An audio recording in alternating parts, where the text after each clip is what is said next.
Double rainbow. Oh no, you can't see the double. Oh wait, yeah, you can. It's just really light. Hello, my beautiful friends. Welcome back to my channel. This is Nova at Gnome Creations, and today is WIP Wednesday. Let me know down in the comments, what are you working on today? I hope that you are doing well, and I hope that you and your families are taking care of the best that you can. I hope that you guys are all having a good week, and just know that you have made it halfway through. Today is Wednesday, so you are at the summit of the week. You've made it to the top of the mountain, and you just have one more day until you can coast the rest of the way down into the weekend. So you are doing a great job. Pat yourself on the back. Good job, me. Tell yourself that. You're doing a good job. You are doing a good job. I hope that you know that. I hope that you feel that. And I hope that you take some time for yourself today. And if you can't take some time for yourself today, I hope that you make some time for yourself today. Make yourself a minute. Make yourself 5 minutes. If you don't have time, make time, okay? Time doesn't just fall into our laps. Sometimes we really gotta carve it out. So carve out some time for you. Sit, take some deep breaths, relax, pick up a crochet project, pick up a book, a magazine, scroll through social media, do whatever it is that's gonna bring you joy. I would recommend not scrolling through social media for joy. It can be a pretty toxic place. But it depends also who you follow and who you're friends with. So maybe it won't be for you. But I know that for me, I don't spend like any time on Facebook anymore. It is just such a toxic place. I spend a little bit of time on Instagram, a little bit of time on TikTok. Most of my time here on YouTube with you guys, because honestly, this is the least toxic environment. I freaking love you guys so much. I know that there are a lot of toxic environments on YouTube. I'm sure, but that it's not mine. Like in my environment here on YouTube, you guys, this is the best community that I have ever witnessed, that I've ever been a part of. Like I am just so proud of you guys. I'm just so happy like to be here. I really think that you guys are really special. Like you're not like, I know this sounds kind of cheesy and like dramatic, but I just feel like you guys aren't like other people. Like, I don't know, like you're like top caliber people. You know what I mean? You guys are more like, you know, cats and dogs, you know, better than your average human. The people are just so toxic, and there can be so much, I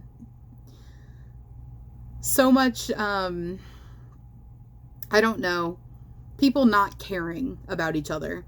And my community here, the cozy little corner of YouTube that we have created together, it's just not like that. This is like a really unique place. This is like you're wandering through like a toxic wasteland, and you come across like this beautiful grove of like flowers and butterflies and blue skies, and you can just lay down and look up at the sky and like take deep breaths of clean, fresh air, and like the rest of the world around you isn't like that. I don't know. Maybe it's just me, but that's how I feel here, and it makes me just want to spend all of my time here with you guys. And I hope that it feels the same for you guys. I mean, I hope that you don't feel like the rest of the world is a toxic wasteland, because I would never wish that feeling on anybody. But I do hope that you feel like this is a reprieve for you, somewhere that you can go to relax and drop all of your worries and just hang out, just be you, just exist with like-minded people that are excited for you, for your triumphs,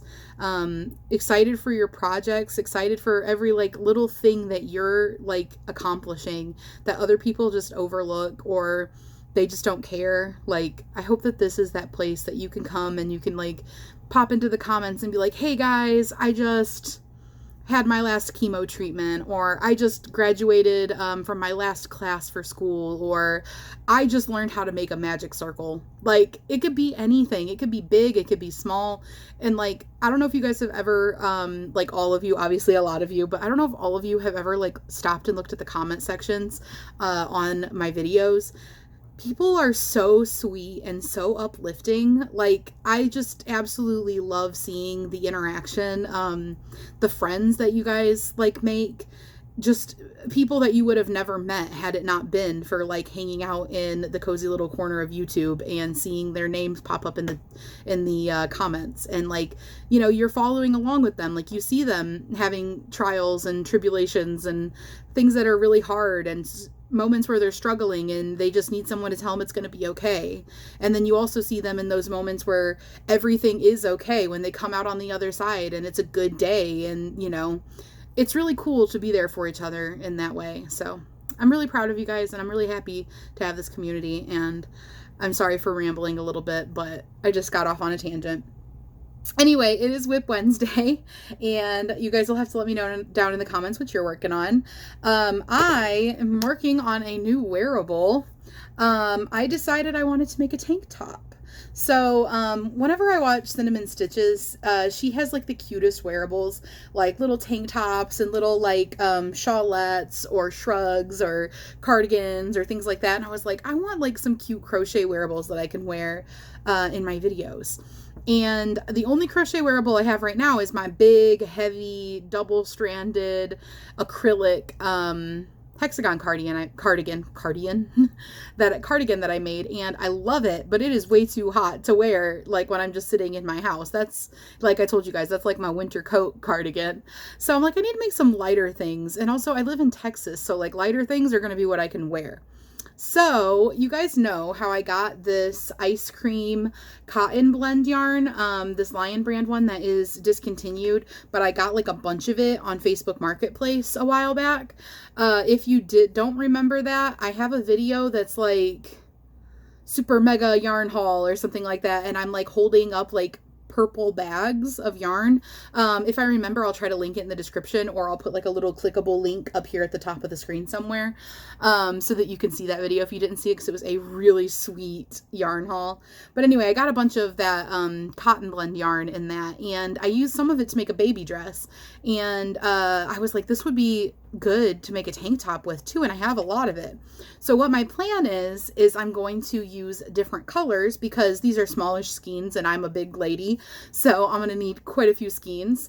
But I'm like, hey, I have all these colors, I could do like an ombre kind of effect.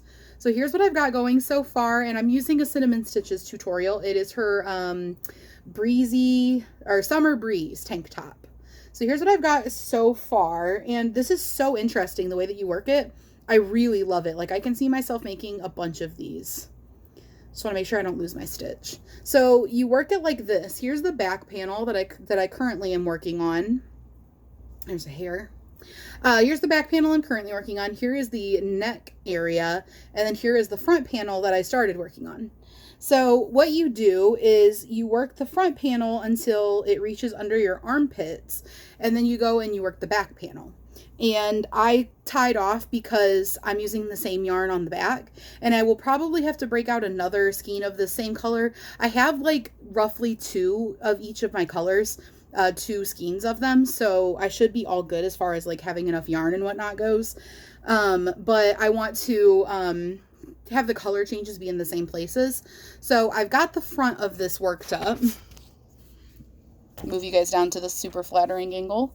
I've got the front of this worked up until it reaches under my armpits, and it is very stretchy, so it could actually reach even further if I wanted it to. But I don't want it to be, I don't want it to like sag down too low under the armpits, you know, if I keep going so that it goes even further under the armpits. I don't want to do that, because then my bra will show, and that's like an issue that I have sometimes with tank tops, if they go down too far right there. But this is what I've got going on so far, and this is my little stitch marker from Crafty Moo. I've been actually using all of my stitch markers on this, because you use 4 stitch markers. And I just put this here so that I like remembered which side was the front. But now that I actually am working on the back, it's easy to remember which side's the back, because I'm not doing the increases in the middle to make the point. So that's what the front is going to look like. And then I'm working on the back, and then it'll all connect together, and then you'll work in the round. So really, really like easy to do. I will link the tutorial that I'm following by Cinnamon Stitches. Like I said, it was the Summer Breeze tutorial, and I found it in her size inclusive patterns playlist. So That's one of the things I absolutely love about her channel is the size inclusivity. When she makes patterns, she also, or like makes, video tutorials and whatnot, she always is like, this is size inclusive. It can go up to literally like a 10x, whatever size you wear. Because the way she does her patterns is super, super cool. You just measure it on your body. Like, instead of being like, okay, do this many inches, do this many inches, do that many inches, or this many stitches or whatever, like all predetermined, she explains to you the building blocks of how to make a garment. And also that is so useful for learning how to make your own. I really applaud her for that. For helping to teach people how to make their own garments.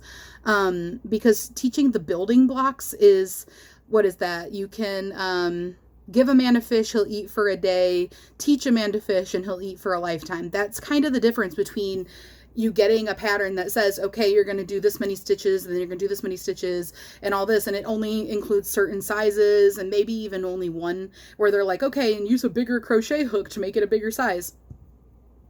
That's only going to work if it's like, this is a small and you want it to be a medium. Because I can tell you right now, a 5X person can't make, they're going to be over here using a freaking crochet hook that's like a size 20, and it's going to be giant gaps to make that fit. It doesn't work. That's not how it works. That's not how you make size inclusive patterns. But she teaches you how to like actually understand what you're doing and actually measure it on your body. And those building blocks are super useful. Like that's super useful for you, going forward and making like your own patterns, or maybe customizing other patterns, being able to think of it in those terms is incredibly useful. So I really love that she does that. And that's how I think when I do patterns too.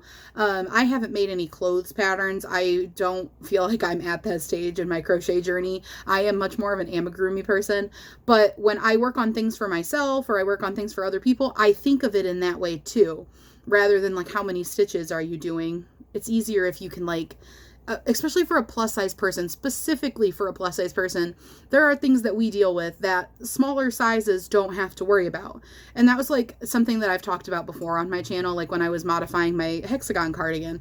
We have maybe bigger bellies or bigger boobs or things like that, where like just making a square doesn't necessarily allot for that. Like you have to add extra stitches in some areas and things like that. But yeah, so that's what I'm working on for my WIP Wednesday.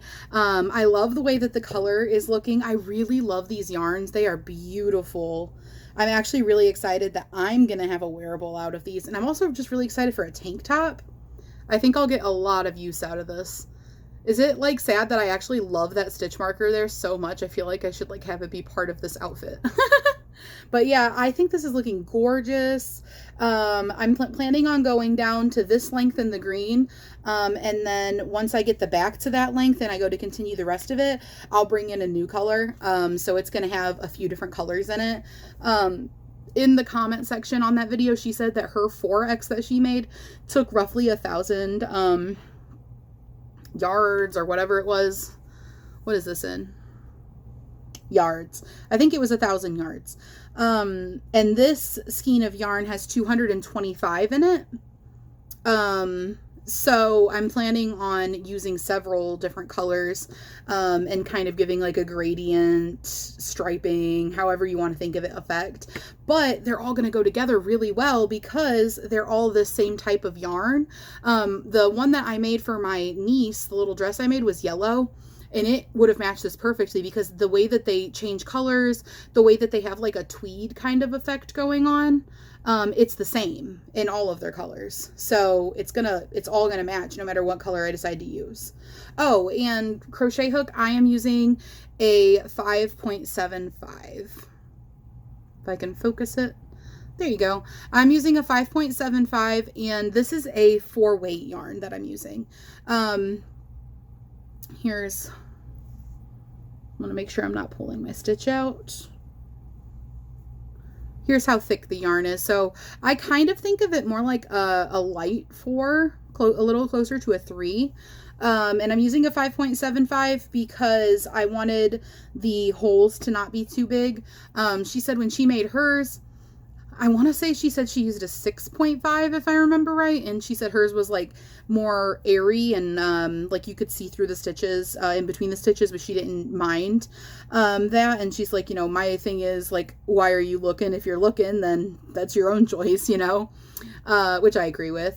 But she made one for her daughter in the tutorial, and she was using a 5.5, so I was like, I'll use a 5.75, sort of in between the two, and it'll make my stitches a little bit tighter. But like I said, this yarn is technically a 4-weight, but it's really close to a 3-weight in my opinion. But that could just be my opinion, so don't take that for granted. I'm sure that other people have opinions about it too. Yeah, so that's my WIP. I'm super excited. Working on that, and I'm also working on the Mario Gnome tutorial, which I will give you guys a little sneak peek. If you're watching this video, you guys are getting a little sneak peek of the Mario. It's been a lot of work working on the tutorial for this, because this bad boy has been quite the process for me to come up with a pattern for while making a tutorial. So when I do my tutorials, I write the pattern at the same time. I basically write what I think it's going to be, start working it up, and then if it's not working, I go back, I take it out, I rewrite the pattern again, and I do it again. And a lot of times I film the tutorial while I'm doing it the first time. So like I may be doing a piece for the first time. Sometimes I'm really sure it'll work out, like for the hands and arms, for example. I've made hands and arms very similar to this over and over. Like most of my gnomes have hands and arms like this. So whether or not the stitches are exactly the same doesn't really matter. I know how these work up. So I wasn't, you know, like that's not something I had to mess around with. But a lot of this stuff is like new territory for me that I was doing. And so there was like trial and error. I wanted to shape out the feet. So I have like increases and decreases to make the feet bubble out in the front. And, you know, dividing to make like little feet and leg division. I wanted to make the overalls look like they are more 3D compared to like the top. And there will be straps and stuff when this is done. So it's been a process. It's definitely been a process, but I hope that you guys enjoyed the tutorial. And like I said, I guess I probably didn't say, actually, I am hoping to get that up to you guys ASAP. I'm working on it just basically as quickly as I can, but also still writing the pattern at the same time. So it just takes a long time. It would be a lot easier if I wasn't trying to write a pattern at the same time, if I was just crocheting it. Because trying to write a pattern at the same time and filming tutorial pieces and then erasing them and refilming them and stuff, it adds so much more time and like breaks up the creation process. But I know that a lot of you guys either love Mario or have like children or grandchildren or someone in your life that loves Mario. So I know that this is one that I really need to make a tutorial for, because I just know you guys really are going to want a tutorial for it. It's just it's making it take so long. So my goal is to get it up ASAP, but I will definitely have it up sometime next week. I want you to have a little bit of time to get it done before the end of the month, if you wanted to get it done before the end of the month. So at the absolute latest, it'll be sometime next week that I get it up. It would be great if I could have it ready and start putting them out on Monday, but they'll be up next week at some point. But yeah, so that is my WIPs, and I'm excited to hear what you guys are working on and what you guys have going on this week. I hope that it has been a good week for you so far, and that you are getting some crochet time in and some time for you and relaxing. And I am excited to see you guys again real soon. Tomorrow is luck of the draw, and then we've got community spotlight, so we've got some fun stuff coming up this week still, and I will see you guys then. Bye guys!